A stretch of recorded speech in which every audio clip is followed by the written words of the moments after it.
Alhamdulillah Rabbil Alamin. Wassalatan wassalaman ala al-mab'uthi rahmatan lil alamin, Nabiina Muhammad wa ala alihi wa ashabihi wa man tabi'ahum bi ihsanin ila yaumiddin.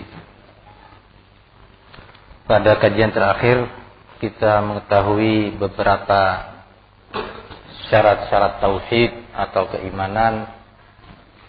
Kapan seseorang telah dinyatakan sebagai seorang muwahhid, mukmin, dan kapan tidak.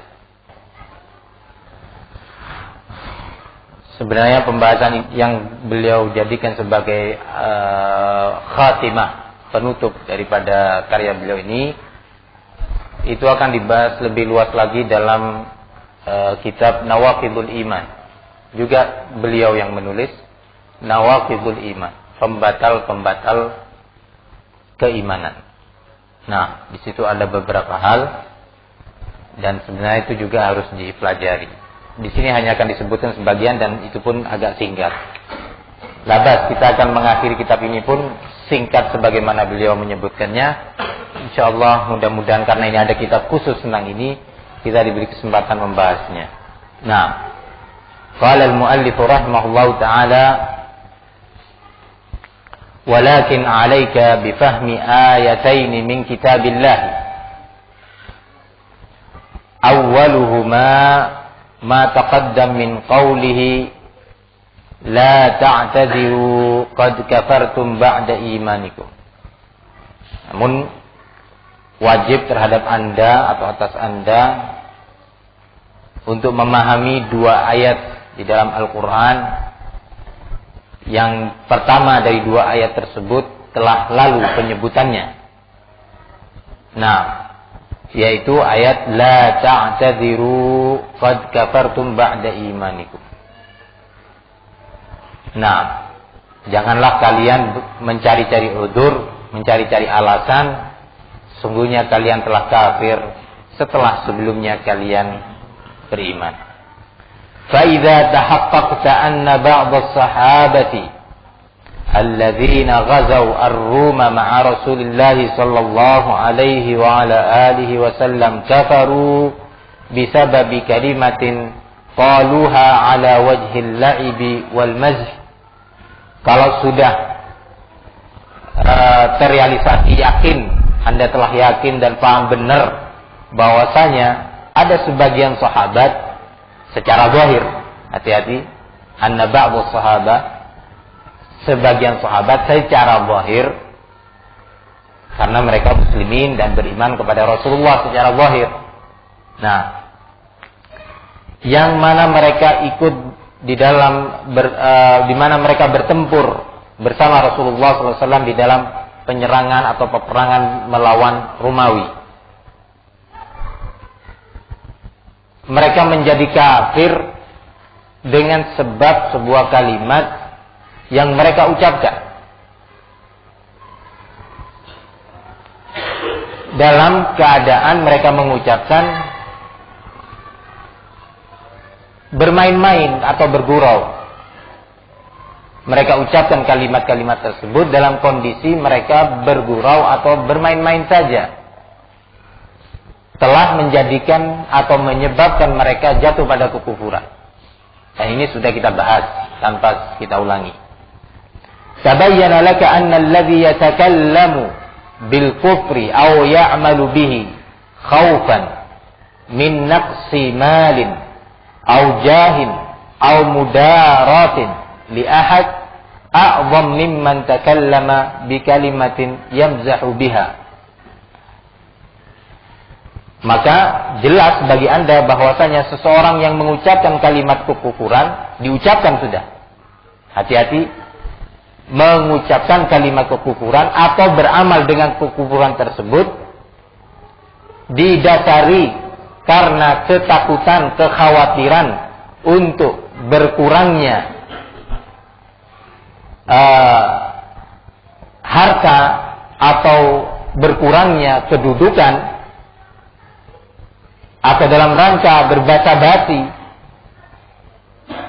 Hal ini tentunya lebih besar dibandingkan seseorang yang mengucapkan sebuah kalimat kekufuran dengan dasar gurauan, dengan dasar bergurau. Nah, wal ayatu tsaniyah,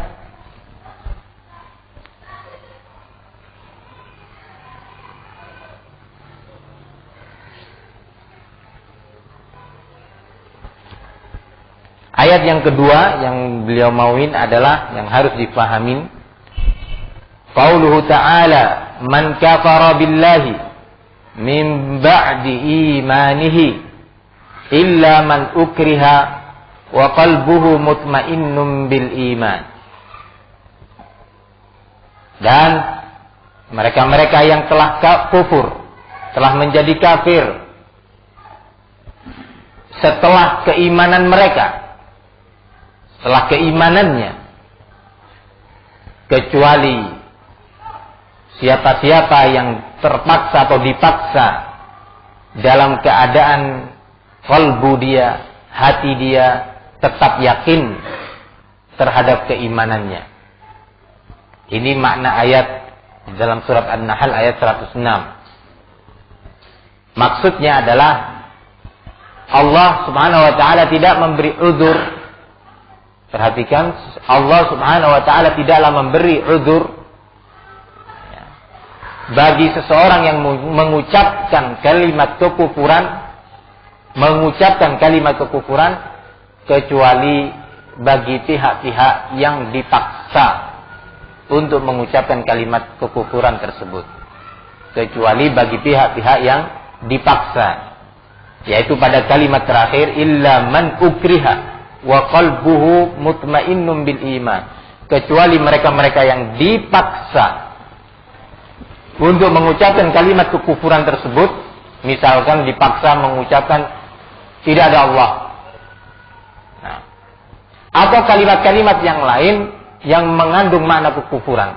Quran itu dusta, Nabi itu seorang filosof yang membawa Al-Quran yang berasal dari kecerdasannya.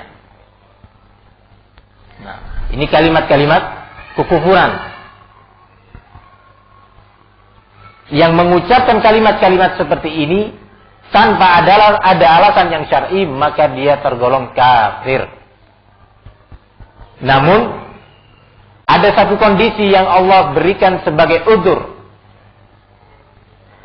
baginya, yaitu yang Allah sebutkan di dalam surat An-Nahl ini adalah ketika seseorang dipaksa.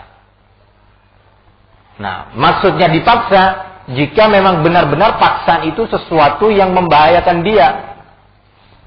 Nah, misalkan kalau dia tidak mau mengucapkan ini, maka anaknya yang kecil akan dibunuh. Dan itu serius, nggak main-main. Dan yang semisal dengan ini. Bukan sesuatu yang dia menganggapnya sebagai suatu hal yang terpaksa, padahal tidak terpaksa. Ayo ucapkan suatu kalimat kekufuran, kalau enggak saya kasih uang 1 juta. Ini bukan paksaan. Nah, bukan paksaan. Nah, atau saya pecat dari kepegawaian kalau kamu tidak mau mengucapkan bahwa Al-Quran itu dusta. Akhirnya dia mengucapkan Al-Quran itu dusta. Loh ya akhi, kok Anda mengucapkan ini? Ya saya terpaksa. Terpaksa gimana? Ya kalau saya nggak mengucapkan ini, saya dipecat dari pekerjaan. Nah, ini bukan paksaan namanya. Wajib bagi dia untuk mengucapkan, oh ya sudah silakan pecat saja saya. Nah, tafadhal. Nah, tapi kalau serius ancaman itu, nah, dalam keadaan sampai membahayakan nyawa dia atau keluarganya, maka di saat itu Allah menganggapnya itu sebagai uzur. Tapi dengan syarat bahwa apa yang ada di dalam hati dia dalam bentuk keyakinan itu masih tetap ada keyakinan tentang kebenaran keimanannya. Nah, ini syaratnya. Illa man ukriha wa qalbuhu mutmainnun bil iman. Nah, falam ya'zarillahu min haula'i illa man ukriha ma'a kauni qalbihi mutmainnan bil iman. Allah tidaklah memberi uzur kepada mereka. Siapa mereka itu? Yang kufur setelah keimanannya, yang menjadi kafir setelah keimanannya, kecuali bagi mereka-mereka yang dipaksa dengan keadaan hati dia tetap mutmain dengan keimanannya, yakin. Wa amma ghairu hadza faqad kafara ba'da imanihi sawa'un fa'alahu khaufan aw mudaratan aw mashhatan biwatanihi aw ahlihi aw ashiratihi aw malihi aw fi'lihi aw fa'alahu ala wajhil mazhi aw li ghairi dhalika min al-aghrad illa al-mukrah. Kata beliau, sementara selain dari al-mukrah itu tadi, barang siapa yang mengucapkan kalimat kekufuran, maka dia telah menjadi kafir setelah imannya. Baik dia mengamalkan atau mengucapkan kalimat itu karena kekhawatiran dunianya habis, rezekinya terbatasi, atau berbasa-basi. Nah, berbasa-basi untuk mendapatkan sesuatu dari perkara duniaan, atau karena barakallahu fikum ketidaksiapan dia untuk berpisah dengan negerinya atau keluarganya atau sanak saudaranya atau juga hartanya, dan atau juga yang beramal dengan kekufuran tersebut, mengucapkan kalimat-kalimat kekufuran tersebut dalam rangka bergurau saja. Ini semua tidaklah Allah hitung sebagai uzur kecuali seseorang yang melakukan atau mengucapkan kekufuran tersebut karena dipaksa, al-mukrah. Wal ayatu tadullu ala hadza min jihatainil ula min qawlihi illa man ukriha falam yastathnillahu illa al-mukrah wa ma'lumun anna al-insana la yukrahu illa ala al-amal aw al-kalami wa amma aqidatul qalbi fala yukrahu ahadun 'alaiha. Dalam ayat surat An-Nahl tersebut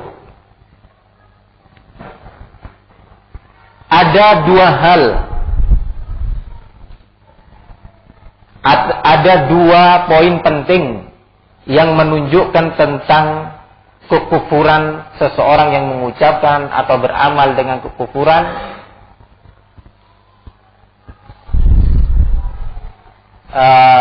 selain karena dia terpaksa. Ada dua hal yang menunjukkan kekufuran, yakni kafirnya seseorang yang mengucapkan atau beramal dengan suatu amalan yang mengandung kekufuran, tidaklah dianggap sebagai uzur kecuali kalau mukrah. Kalau karena perkara dunia, karena barakallahu fikum main-main dan yang semisalnya, maka hal itu tidak tergolong uzur baginya. Dari ayat tersebut di atas ada dua hal yang menunjukkan atas hal ini. Pertama adalah kalimat illa man ukriha. Illa man ukriha. Makna kalimat ini secara letterlock adalah kecuali pihak-pihak yang dipaksa. Kata Syekh, Allah subhanahu wa ta'ala tidak mengecualikan kecuali orang yang dipaksa. Wa maklum, sangat maklum sekali bahwasanya seorang manusia tidak mungkin dipaksa kecuali dalam perkara amal ataupun ucapan. Tidak mungkin seseorang itu dipaksa kecuali dalam perkara yang zahir saja, yaitu dipaksa untuk berucap atau dipaksa untuk beramal. Wa amma aqidatul qalbi fala yukrahu ahadun 'alaiha. Sementara akidah, apa yang tersimpan di dalam hati, tidak mungkin seseorang untuk dipaksa. Paham ya ikhwan? Sehingga al-mukrah itu, seorang yang dipaksa hanya terjadi dalam dua perkara. Yang kedua perkara ini adalah perkara zahir. Kalau perkara batin, tidak mungkin seseorang itu dipaksa. Ini kesimpulan dari Syekh rahimahullah. Dipaksa seorang untuk berucap suatu ucapan yang tidak diridhai oleh Allah atau mengandung kekufuran. Atau dipaksa seseorang untuk beramal, berbuat suatu amalan kekufuran. Dua hal ini.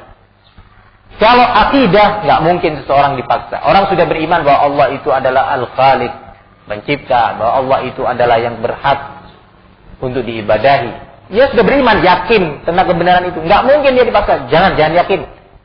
Hatinya untuk disuruh berubah nggak mungkin. Yang mungkin berubah adalah ucapannya. Kalau dia dipaksa, ayo ucapkan. Kalau nggak saya bunuh. Mungkin dia berucap, iya Allah itu bukan pencipta alam semesta. Tidak berhak untuk diibadahi. Secara lisan mungkin dia berucap, tapi hati dia tidak bisa dipaksa. Nah, nggak mungkin hati dipaksa, nggak mungkin. Sudahlah. Ulama sudah sepakat bahwa jangan berfilsafat. Ulama sudah sepakat bahwa hati seseorang itu tidak bisa dipaksa. Nah, ya mungkin berubah berarti bukan terpaksa kalau hati. Nah, ada suatu hal yang mendorong dia untuk merubah keyakinannya. Nah, fahintum ya ikhwan? Barakallahu fikum. Watsaniyatu, poin yang kedua berkaitan dengan ayat di dalam surat An-Nahl, yaitu pada ayat yang berikutnya, lanjutan dari ayat tersebut. Qauluhu ta'ala dzalika bi annahum istahabbu al-hayata ad-dunya 'al-akhirah. Yang menyebabkan dia berbuat kekufuran itu tadi adalah karena mereka lebih mencintai kehidupan dunia dibandingkan kehidupan akhirat. Mendorong dia untuk berbuat kekufuran. Nah, fahimtum ya ikhwan? Fasarraha anna hadzal kufra wal 'adzaba lam yakun bisababil i'tiqadi aw al-jahl aw al-bughd lid-din aw mahabbatil kufur. Wa innama sababuhu anna lahu fi dzalika hazzan min hududid dunya fa'atharahu 'ala ad-din. Wallahu subhanahu wa ta'ala a'lam. Walhamdulillahi rabbil alamin. Wa sallallahu ala Muhammadin wa alihi wa sahbihi ajma'in. Allah dengan tegas, dengan terang-terangan menyatakan dalam ayat tersebut di atas bahwasanya kekufuran yang terjadi pada mereka dan azab yang akan ditimpakan kepada mereka bukan dikarenakan keyakinan. Bukan dikarenakan keyakinan dia terhadap kekufuran.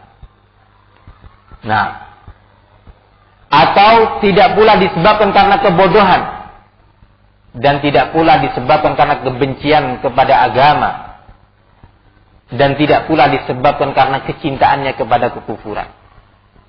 Tapi apa yang mendorong dia bergurau, bermain-main dan cinta kepada dunia? Tidak terpaksa, bukan karena bodoh. Kalimat Syekh bukan karena kebodohan, sekali lagi hal ini sangat penting untuk dicatat dan diberi semacam garis tebal. Kenapa? Syekh Muhammad bin Abdul Wahab dituduh oleh sebagian pihak bahwa beliau tidak menganggap kebodohan itu sebagai uzur. Ya. Tidak dianggap sebagai uzur di dalam takfir seseorang, di dalam jatuhnya seseorang pada kekufuran.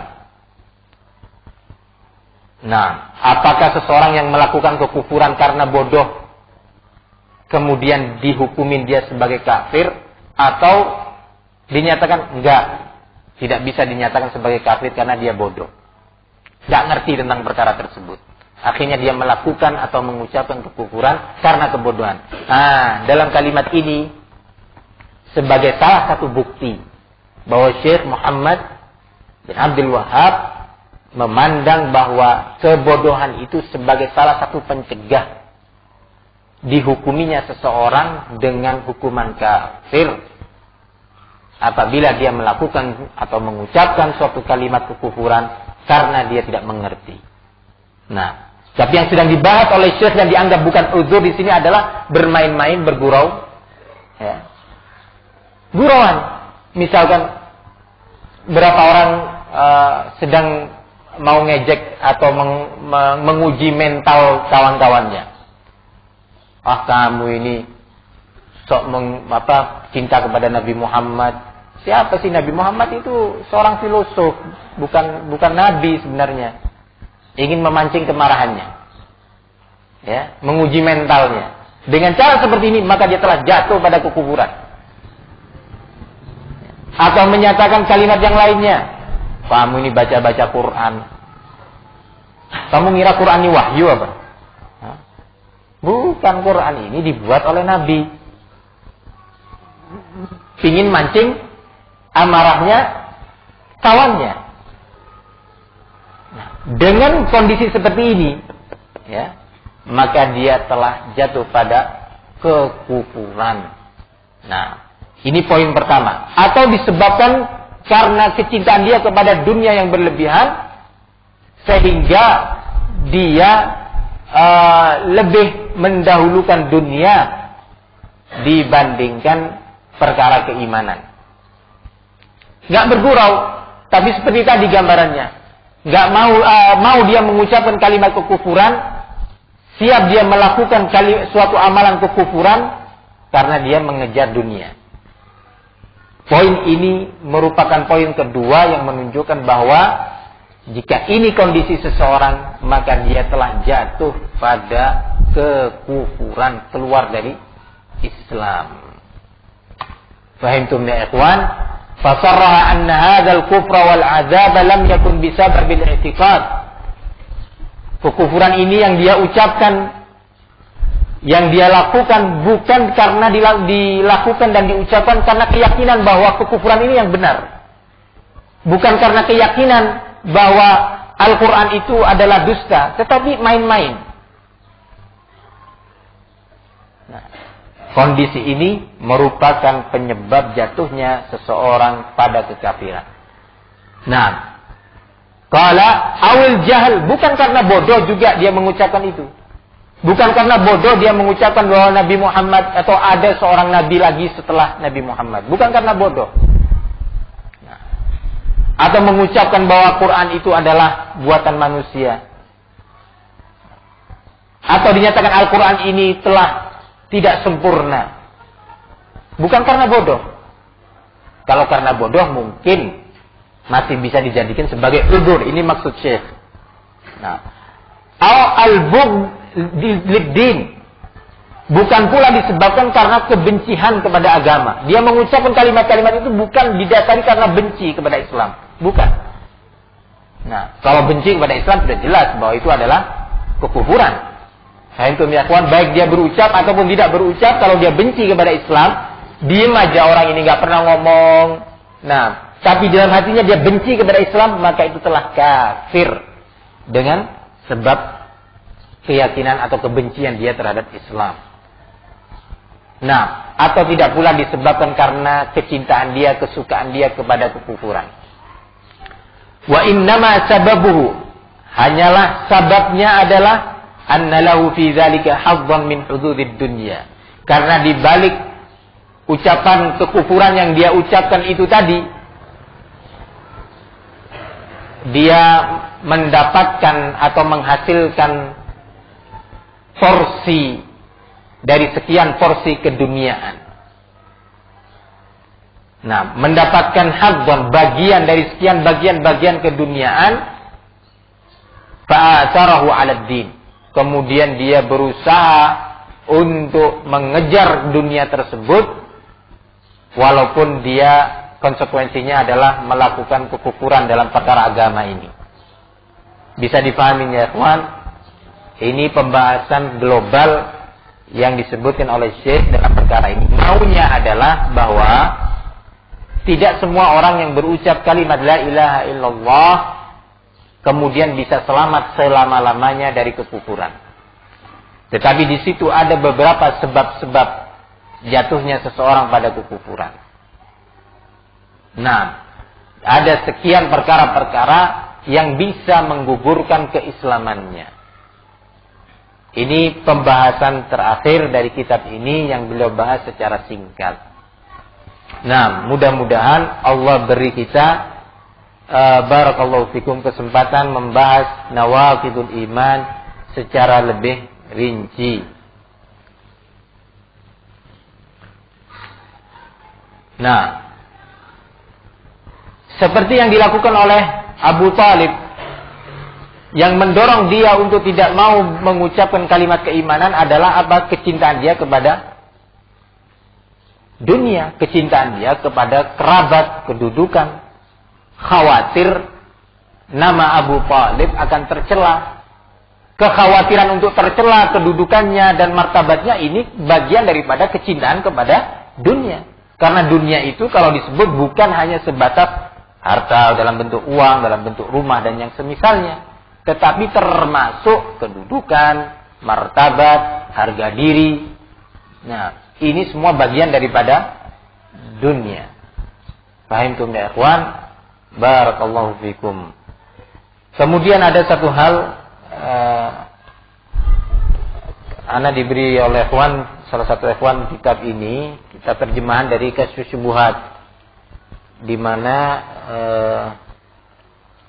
ketika membahas tentang hadis Jibril yang pernah kita bahas ketika Jibril datang kepada Nabi Allah Ibrahim, ketika Nabi Allah Ibrahim akan dibakar, masih ingat ya atau sudah? Hah?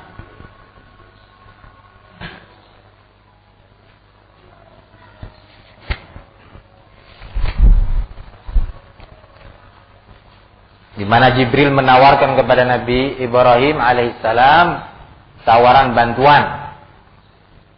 Nah, menghadapi kaumnya yang kejam tersebut. Kemudian Ibrahim atau Nabi Allah Ibrahim menolak tawaran dari Jibril alaihissalam. Di mana yang disebutkan oleh Syekh di dalam matan dari jawaban Ibrahim kepada Jibril, ketika Jibril menyatakan, alaka haja, apakah engkau membutuhkan sesuatu ya Ibrahim? Ibrahim menjawab, amma ilaika fala. Kalau bantuan itu dari engkau, maka aku sama sekali nggak butuh.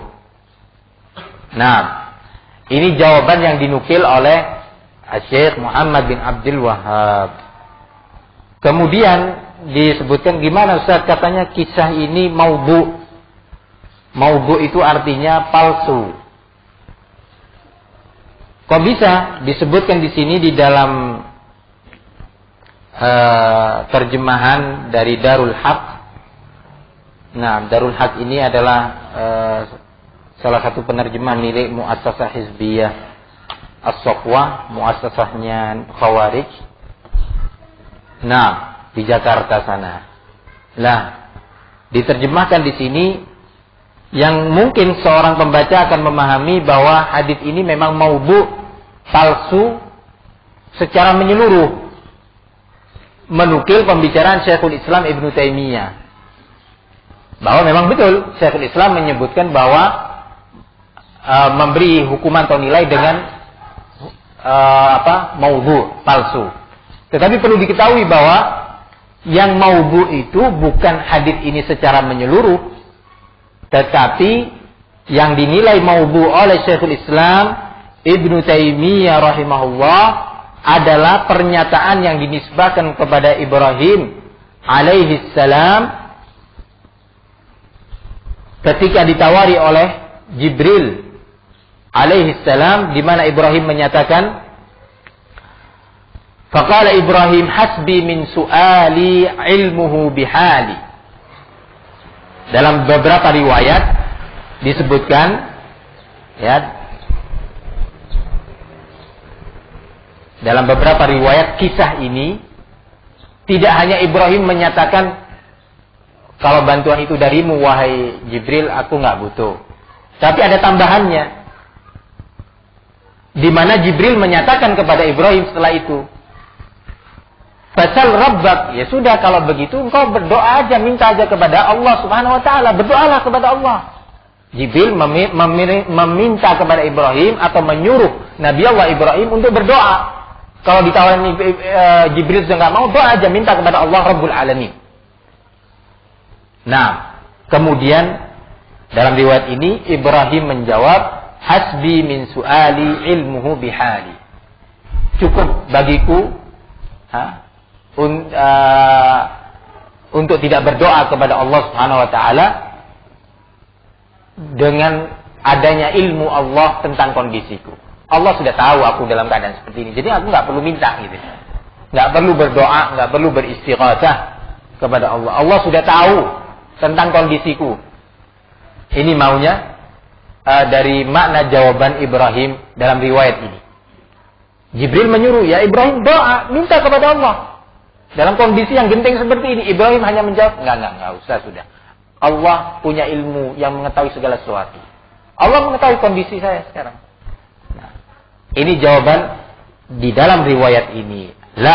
Riwayat inilah yang kemudian dinyatakan oleh Syekhul Islam. Qala Ibnu Taimiyah fil Fatawa, wa awwalu hadzal hadits ma'rufun.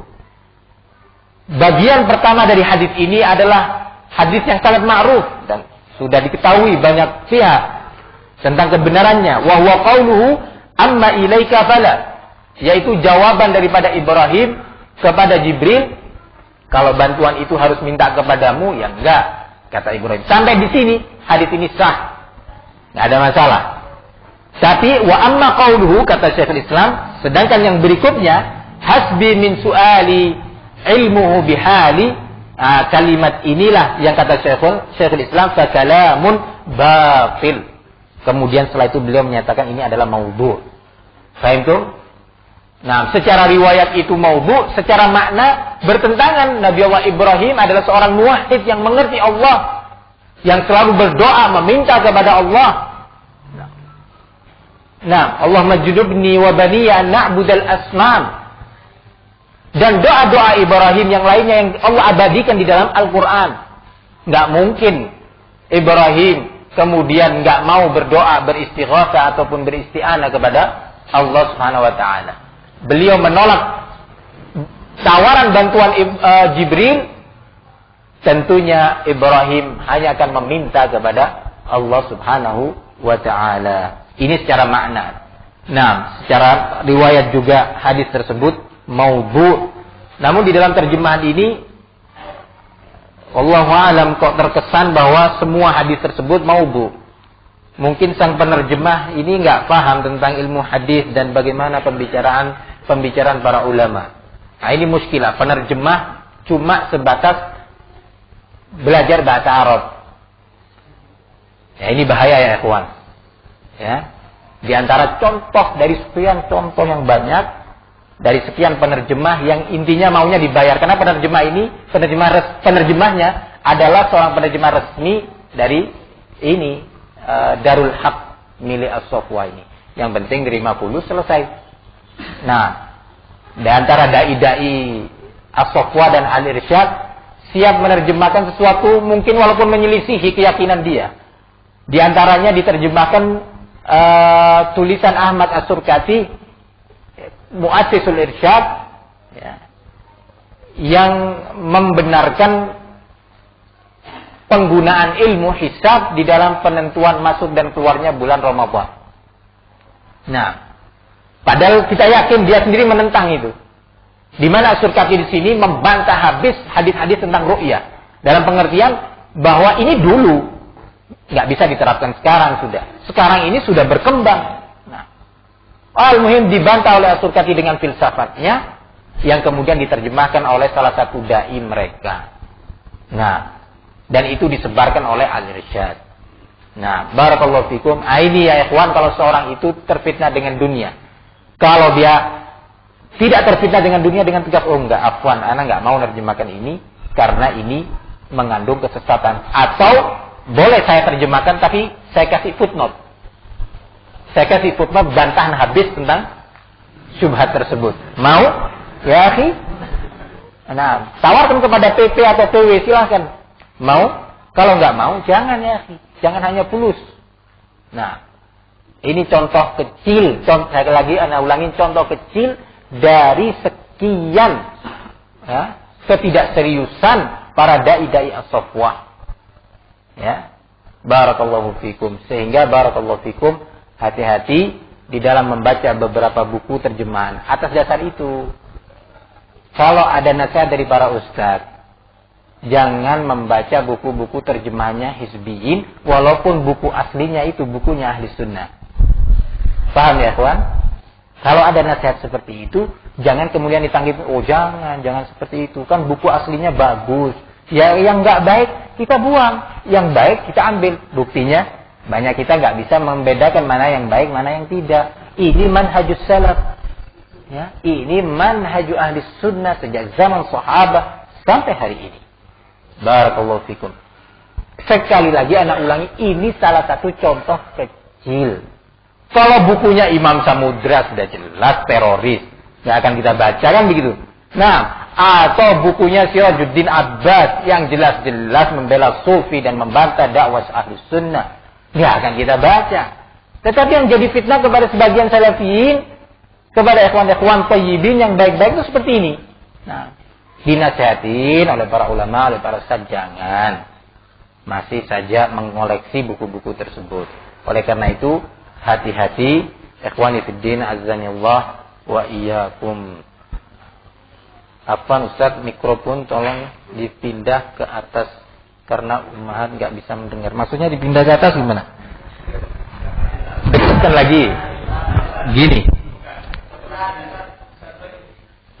Oh, tadi waktu Ustaz Roife. Jadi sudah mansukh ini. Nah, barakallahu fikum. Nah, itu bahaya kalau nggak tahu nasikh wal mansukh ya gini. Akhirnya juga Anda terapkan. Nah, ke atas lagi lah ke sini akhirnya. Barakallahu fikum. Nah, ada, dan dengan ini kita telah mengakhiri kitab Kasyfus Syubhat. Mudah-mudahan Allah Subhanahu wa taala melindungi kita dari berbagai macam kebid'ahan dan kesesatan dan sekian syubhat. Mudah-mudahan apa yang kita kaji dari kitab Kasyfus Syubhat ini menjadikan salah satu dari sekian ilmu yang wajib untuk kita kuasai dalam rangka dengan taufik Allah tentunya menyelamatkan diri kita dari berbagai macam dalalah dan bid'ah pada era yang kita hidup ini. Tentunya ikhwani fiddin, tolong dimurajaah, diulangi. Nah, adakan majelis-majelis antara ikhwan di masing-masing daerah untuk memurajaah. Nah, yang mana kemungkinan insyaallah pada pertemuan yang akan datang kita akan membahas kitab-kitab yang lainnya biiznillah taala. Sampai hari ini saya masih belum menentukan kira-kira kitab apa yang akan saya bahas lebih pas untuk seluruh ikhwan. Nah, wallahu taala alam bissawab. Ini apa yang bisa saya sampaikan. Wassallallahu ala nabiyyina Muhammad wa ala alihi washabbihi wasallam walhamdulillahi rabbil alamin.